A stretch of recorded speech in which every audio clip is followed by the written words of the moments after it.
In fact, a feeling of undeservingness is one of the dirty little secrets that we have with regard to success. You know, there's something wrong with you because almost everyone has at least one really terrible thing wrong with them.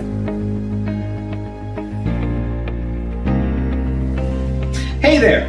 Why do you want to hear motivational tapes? For the ultimate success, happiness, health, and wealth, to value success and failure equally, to learn something new and be inspired, to increase knowledge about various fields, subscribe to us and stay tuned for endless motivation. Do you feel lack of confidence? Here are the reasons. If you can fix these, you can be the most confident person in the world.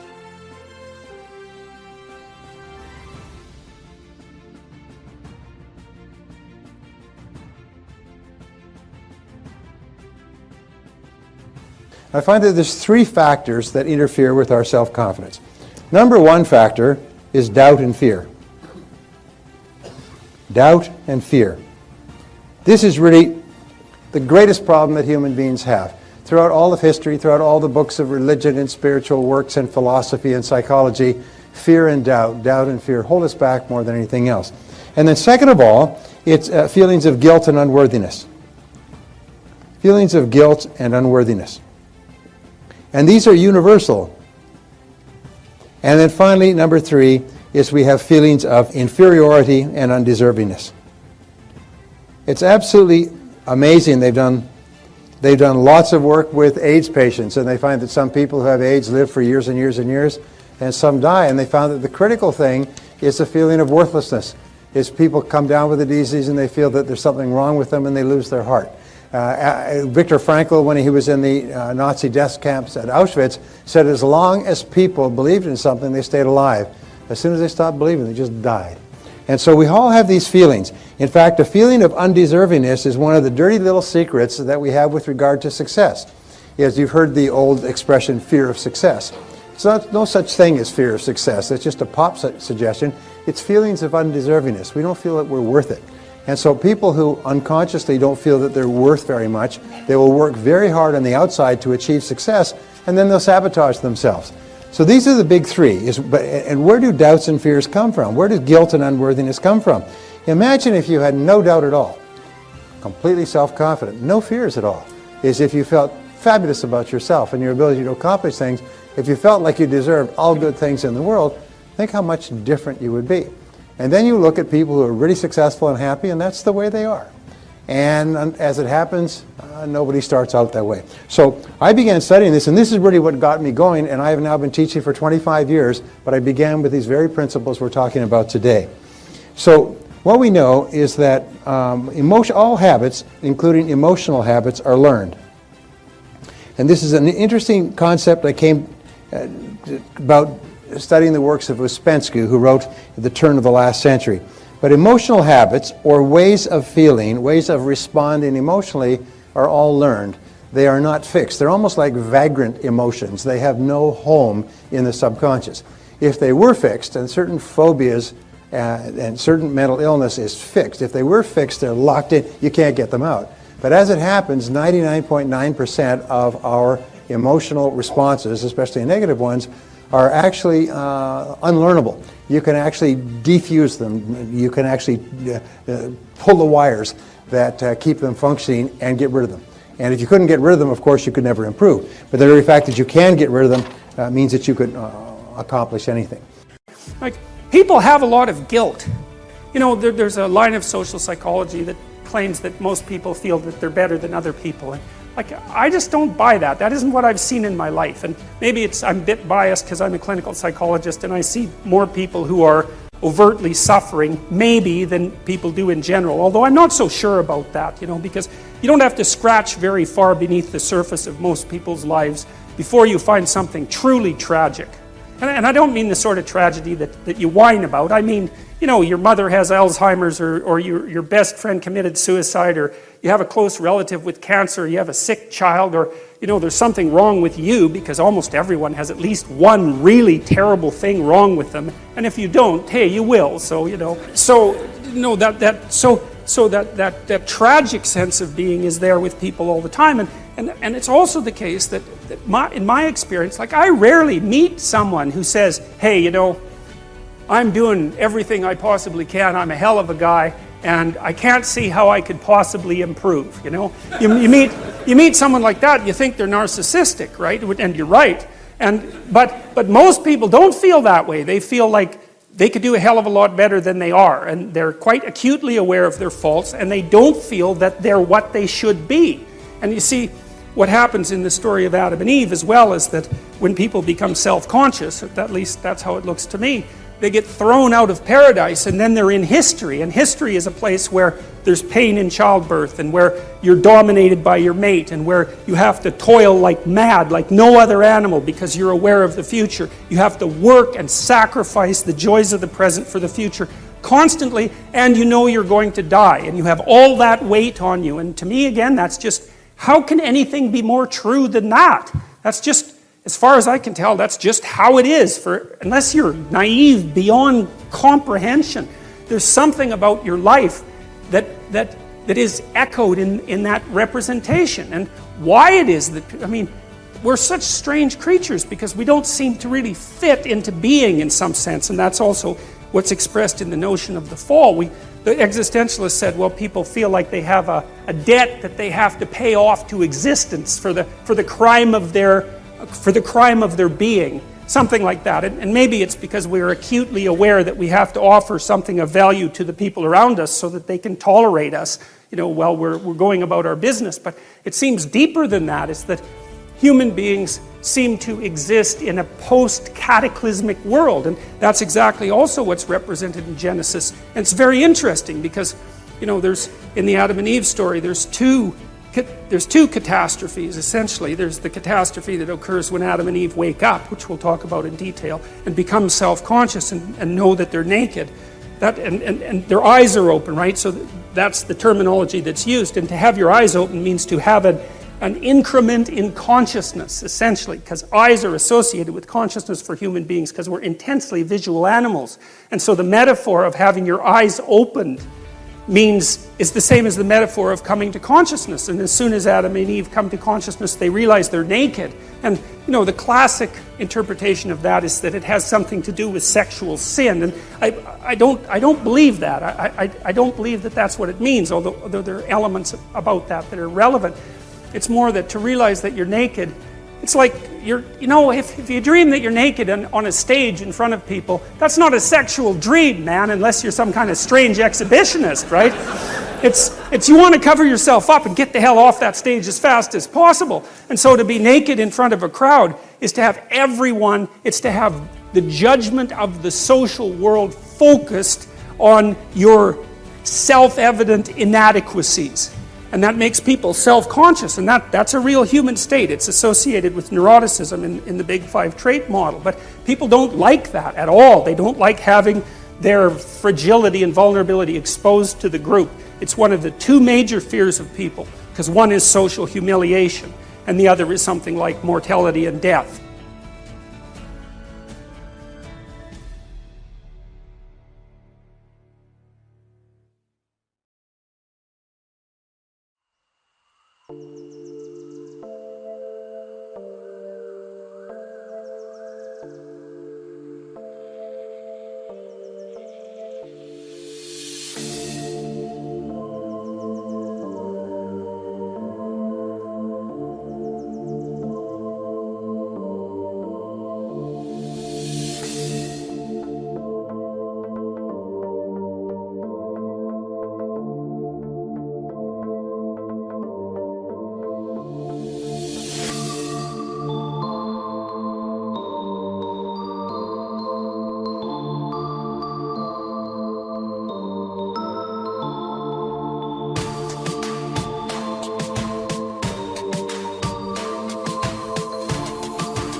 now what's left is right. Chasing stars and holding you. I can't see the end, but we'll see it through.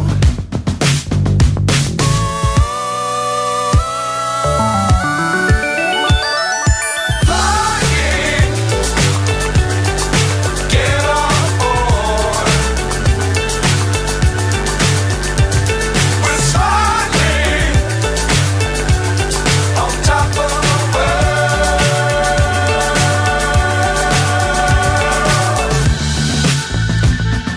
Dangerous times, don't fly too high. Be sure to keep the ground in sight. Fly forever if you keep it tight. Love the world, but keep the sky on your mind.